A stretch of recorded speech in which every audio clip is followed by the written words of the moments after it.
بسم اللہ الرحمن الرحیم۔ آج ہم بات کریں گے لبنان کی، اور لبنان کا مثال آپ لوگوں کو سامنے رکھیں گے۔ لبنان کا مثال آپ لوگوں کو دیں گے کہ مسلمانوں کو کس طرح تقسیم در تقسیم کیا گیا اس پر حکمرانی کرنے کے لیے اور اپنی بات منوانے کے لیے۔ لبنان ایک عرب ملک ہے اور جس کی آدھے حصے پر اسرائیل نے قبضہ کر رکھا ہے اور اسے گریٹر اسرائیل کا حصہ مانتے ہیں۔ یونانی اسے سورج کی سرزمین، عیسائی اسے خدا کی سرزمین اور مسلمانوں کی نزدیکی پیغمبروں کی سرزمین ہے۔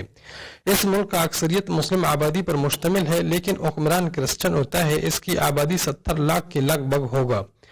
95% عرب، 4% ارمینیم، 1% دیگر نسلوں کے لوگ آباد ہیں۔ 1932 میں فرانس نے مردم شماری کروائی۔ ملک کا 62% آبادی مسلم، 33% آبادی عیسائی، 5% آبادی یہودی تھے۔ یہ خطہ یہودیوں کے لیے اتنا اہم ہے۔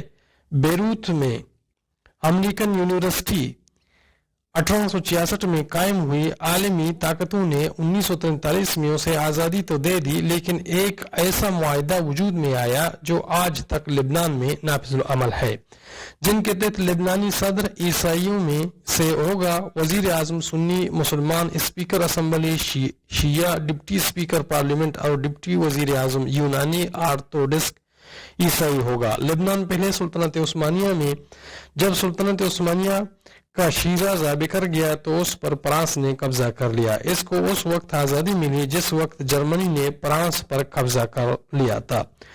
1975 کی خانہ جنگی سے پہلے لبنان کو مشرق وسطی کا پیرس اور سوئٹزرلینڈ کہا جاتا تھا۔ آج آپ حیران ہوں گے کہ عرب ملک اور صدر عیسائی جناب اس کے مسلمانوں کی آبادی کو پھر سے ان لوگوں نے فرقہ واریت کا نظر کر دیا، تو اس حساب سے مسلمان عیسائیوں سے کم پڑ گئے، جس کی وجہ سے طاقتور قوموں نے اس طرح سے پھر معاہدہ کیا اور اس طرح اس کے حکمرانوں کا نظام تشکیل دیا۔ یاد رہے، یہ وہ طاقتیں ہیں جو کبھی بھی مسلمان ممالک کو مسلمانوں کی سربراہی میں ترقی کرتے نہیں دیکھ سکتے۔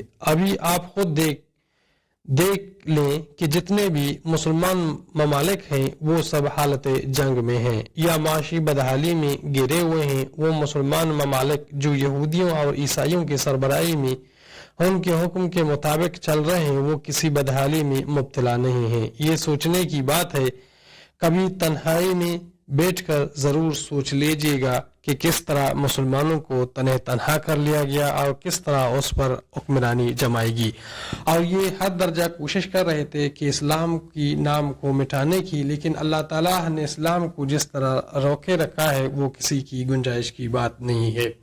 ہم آپ کو اگلے ایپیسوڈ میں بتائیں گے اپنے کہ یوانے رڈلے جو ایک صحابی تھا وہ کس طرح افغانستان گیا اور وہاں سے طالبان کی قید میں آ گیا، اور کس طرح اس نے اپنی حالات زندگی پر ایک کتاب لکھی، اس پر اس نے کیا کیا لکھا، کیا کیا اس پر بیتا، اور اس نے سارے چیزوں سے پردہ اٹھایا۔ سبسکرائب کریے ہماری چینل کو، لائک کیے اور ہمیں مزید اس طرح